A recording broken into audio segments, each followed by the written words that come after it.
What's up, everybody, and welcome back to another movie review. I'm Chase Lee, and the movie I want to take a look at right now is the new Mutants. Now, this one comes from 20th Century Studios. It is directed by Josh Boone, and this one tells the story of 5 young mutants just discovering their abilities while held in a secret facility against their will, fight to escape their past sins, and save themselves.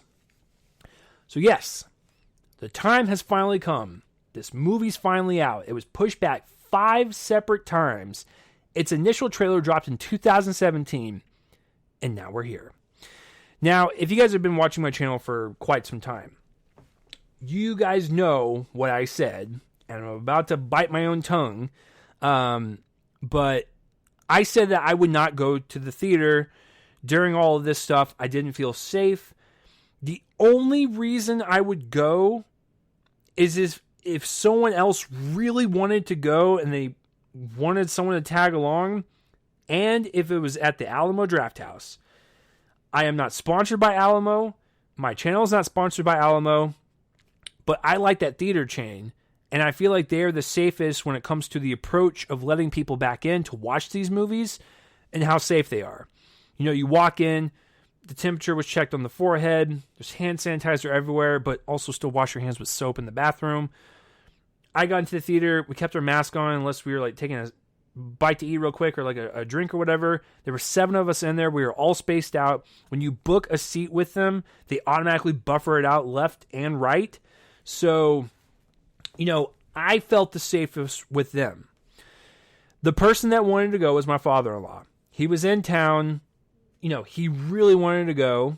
So me and, Victoria and we went to go do that. So I saw it, and I can tell you right now 2 things. This movie's not worth going to the theater for, and 2, it was not worth pushing back 5 separate times. This movie should have just been released when it was supposed to release. I don't think this movie makes a dent in any type of excitement for the X-Men universe. It was just kind of there. It went. You should have just released it. So that's kind of how I feel about it. I think it's just okay, I guess, as a superhero film, but it doesn't do anything more.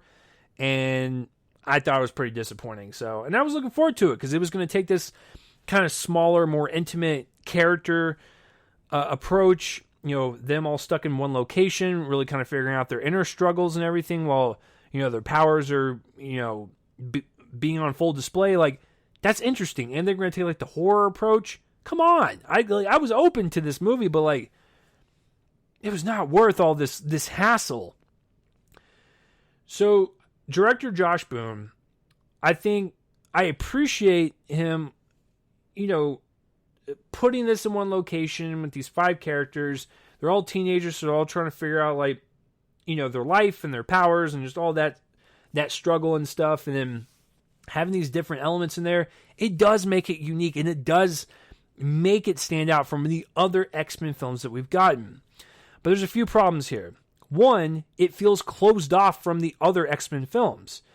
Yes, it is away from the other storylines, and it's in some remote facility that we have no idea where it's at, but it doesn't feel like an X-Men film. It doesn't feel like they're mutants. It just feels like this is some weird YA novel adaptation of some knockoff brand of X-Men. And they have one tie to Logan, and they mentioned Professor X once. And, like, I don't need you to be referencing people every 2 minutes to, like, get the point across, but also feel like your movie is a part of this giant universe, or like this bigger universe that you have set up with your previous films. It feels so closed off from everything else. It just doesn't feel like it's a part of this world, worldwide storyline that we've been following for years. It just feels like its own separate thing, and more importantly, and unfortunately, like a knockoff brand. So that's number 1. And number 2, this film is terrible with tone control and genre bouncing. This feels like a 3-way fight between a young adult adaptation, because that's what it feels like. It's very cheesy and corny in some parts, and it feels like Twilight. Yeah. It's also battling itself because it wants to be like this haunted house attraction with all of these like terrifying sequences, but it feels like a separate movie. It doesn't even feel like it's a part of the storyline that we're watching. It feels like they wanted to make a horror film inside of a YA novel adaptation of a superhero film. So it doesn't flow together at all. And then they're also battling themselves with it being a superhero film. So it's three different things that they're battling. None of the comedy works. I don't think any of the drama works. You don't care about anyone. So I think the performances are super flat. None of the characters are interesting. I think the one that has like the most potential / caring about it the most is probably Charlie Heaton's character. That's about it though. You just don't care about anything. It's just such a weird mashup of a bunch of different things that it doesn't focus on being a good movie. It's just like, look how cool we can be and like how we can appeal to tweens and stuff. It's like, no, that's not what this is about. And then performances are all over the place, and you just don't care about anything that's going on. And speaking of the performances, some of the scenes with like Charlie Heaton, I think are, interesting, and like he has the best character to explore. But even with 5 different people, you have to balance out between all their backstories and all of this stuff going on. And some of them get left behind in the dust. There's not enough to their character. They have like one brief scene and that's it. We're moving on. And it's not enough for us to care. And there's not that emotional weight that you need for these types of films. Because these are people that we're supposed to care about. They're different from society. They are pushed away from society. They are outcasts. But that's what makes us love them, because you know that they want to do good for the world, but the world doesn't want to do good for them. You don't get any of that with this. It's just kind of like, they might like each other, but I don't know. Like, there's a giant bear following us, and like I got some like internal stuff going on. And it's just, it doesn't work. No, none of these characters are fascinating in the slightest. Like I said, Charlie Heaton comes close, but like that's about it. I don't like any of the performances. I think they're all subpar. Everyone's accents are flying all over the place, going in and out of like Russian accents, British accents. There's no consistency in this movie whatsoever when it comes to their accents, but I don't think any one of them establishes themselves as not only a good character to follow, but just a superhero, and like having the powers and the ability and like that presence on screen. Nothing ever comes across that way. It just kind of there. Just, okay, moving on. Some of the fight sequences, I guess, are somewhat creative. Some of the visual effects work on the bear specifically, and like some of the stuff with like Anya Taylor-Joy's character.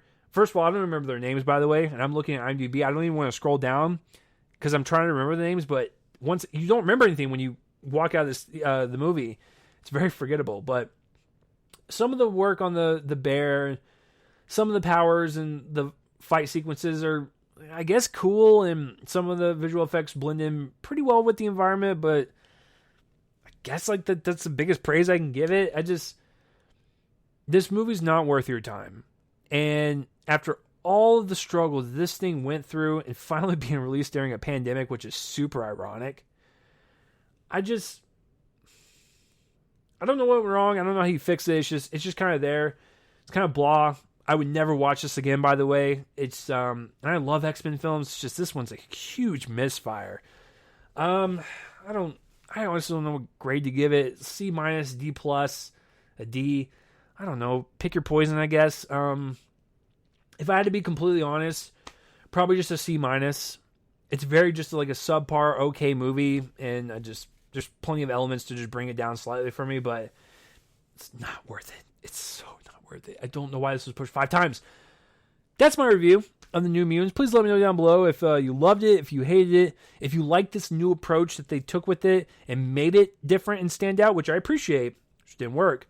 Let me know all that down below in the comments. But a C- for me.